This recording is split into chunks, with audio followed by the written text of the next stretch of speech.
L'événement musical du week-end prochain dans la région, c'est le festival du jazz manouche, ici, dans ce magnifique château du Hollandsbourg, château du XIIIe siècle. Bonjour Sophie.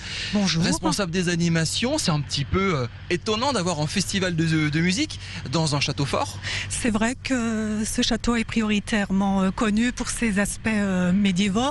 C'est un château de garnison, mais ça fait 3 ans qu'on lui donne une autre vocation à l'occasion de ce week-end, pendant 3 jours, qui est une scène musicale. Jazz manouche, oui. Avec de grands noms qui vont arriver dès ce week-end. Citez-moi en quelques-uns. Donc il y aura Gadjo Micho, Didier Lockwood, and the Jazz Angel. Il y aura également Nilda Fernandez et puis Yvan Le Bolloc. C'est sympa le jazz manouche, c'est très populaire, c'est très implanté dans la région. Vous allez voir en sujet dans un instant dans le groupe strasbourgeois qui fait du jazz manouche justement. C'est un peu la signature sonore de la région d'une certaine manière, mais pas trop connue quand même.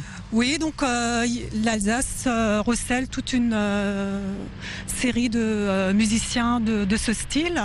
Et là, on a essayé un petit peu de représenter sa diversité, puisqu'en 2009, on mettait en avant Birelli Lagrène et le style vraiment manouche traditionnel.